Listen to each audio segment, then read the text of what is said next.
So they were waiting, the hostages were waiting for another plane, presumably the plane with money, before they were actually released. Former Deputy Chief of Staff to President George W. Bush and Fox News contributor Karl Rove with us right now. Karl, good morning to you. Your take on this escalating situation. Look, the president was being disingenuous. This was a ransom. We didn't have a banking relationship, fine. Park the money at a bank in Switzerland or London or Paris and tell the Iranians to work it out. The money's in their account. And then instead, we put together untraceable euros and other currencies, flopped them onto a plane and flew them out. And this was clearly, the Iranians wanted something that they could depict as a victory. They wanted money for hostages. They got it. It set a precedent, and we're going to rue this day. The president was being disingenuous last night, as he's been about the Iranian deal all along. Yeah, it seems so extraordinary to me and to so many people that this took place. I mean, by the way, we should point out that the Iranians had a whole propaganda machine telling the public there that it was ransom.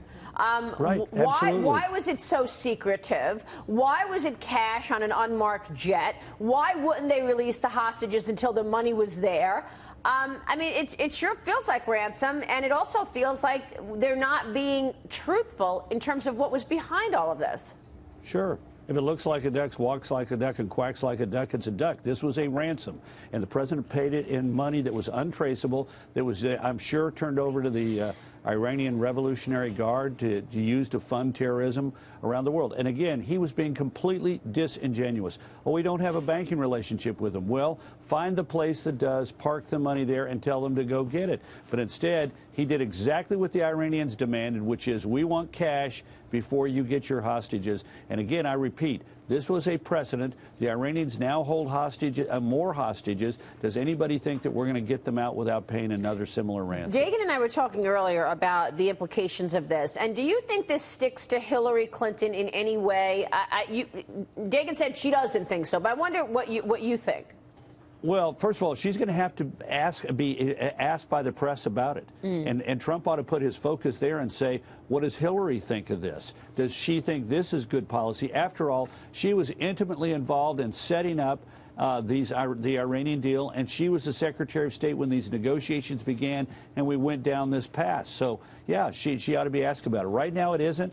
But remember this, in this election there are two Democrats on the ballot. One is named Hillary Rodham Clinton. The other one, whether he likes it or not, is Barack Obama. And the more that Trump makes this about Hillary Clinton and Barack Obama, when they can be tied together, as they can be tied together on this, where they can be tied together on the economy, where they can be tied together on a lot of issues, the Veterans Administration, the more he can make this about, if you like what you got in Washington, from President Obama and Secretary of State Hillary Clinton, if you like it, vote for her. If you want change, vote for me. That's a strong emphasis and a strong issue that goes his way. Karl, there's $2 billion in New York banks that Iran wants back, that at least one court, the court here, has said it should go to the victims of Iranian-sponsored terrorism. But do you think ultimately between now and Inauguration Day, for the hostages that have been taken since the first ransom payment was made, that we make another one? Well, I think the president's probably going to make the political calculation. He shouldn't do anything between now and November 8th that gives him a chance to be more criticized. But look, I wouldn't be surprised between November 8th and January 20th if the president did do something to further assuage the mullahs in Tehran and go down that direction. Wouldn't be surprised at all. Let me ask you this, Karl, because both presidential nominees are set to receive national security briefings ahead of the election. We know that these are going to be daily briefings. President Obama yesterday warned Donald Trump about keeping the information classified. He basically said, look, Donald Trump, this is important. You need to keep this information secret and classified. First, without me leading you anywhere, what are your thoughts on that? Look, I think this is an unnecessary politicization of the briefing process by the President of the United States. If the intelligence officials believe that they need to say that to both candidates, then say so privately. But the President of the United States is butting into this in an inappropriate way. He is making himself more a center of the campaign and politicizing this very important process that we've set in place so that we have whoever wins the election comes in better ready to take on these awesome responsibilities. My advice to the President is, with all due respect, Mr. President, shut up. But he's not telling both candidates. He's not speaking to them. He only said it to Donald Trump. Only said it to Donald Trump. Despite the fact that we know Hillary Clinton had national security secrets and put them on a private server. Right, exactly. See, this is my point. He's turning it into all politics. Is there any moment where the president has any degree of shame about politicizing everything? I don't care what it is. He seems to believe that everything ought to be twisted in order to elect Hillary Clinton to protect his legacy rather than doing what he ought to appropriately do, which is, when it comes to something like this, if he's concerned, have the intelligence officials tell both candidates exactly the same thing, which is, please keep this confidential. Here's how we'd like you to handle this.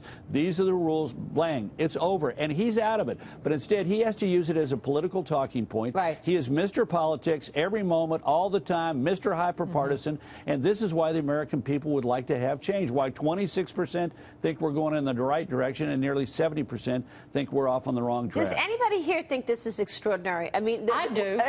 We just came off of a whole investigation, and she just testified, and Jim Comey told us that she was incredibly irresponsible with this information, and yet the president does a call out on Donald Trump yesterday. Said he's unfit earlier, and I want to, if I can, ask Karl this. The president's taken it a step further, or a step beneath the office, because he's openly baiting Donald Trump. And Karl, that's what it looks like. They're trying to set traps for Donald Trump. For sure. And I hope he doesn't fall for it. But look, let's step back for a minute. Both of you have touched on something. Where did he call Donald Trump unfit to be president? At a news conference with a foreign leader. When we have the leader of Singapore in Washington, D.C. for an official visit, it's at that press conference that the president dives into the political pool. Again, it would have been more appropriate when he was asked those questions to say, look, today's not a day. This is not a place for politics. We're here with Mr. Lee. We're going to be talking about the world. We're going to be talking about our great relationship. And I'm not going to be answering any political questions today. Yet, there he is, standing with the leader of Singapore, and he jumps back into the political pool, bashing Donald Trump. Now, look, he's entitled to have his opinion, but he ought to be saying that in front of the Democratic National Committee, not in front of the diplomatic press corps at a diplomatic official event. All right, Karl. Great insights, as always, from you. We appreciate your time this morning. We'll see you soon, sir.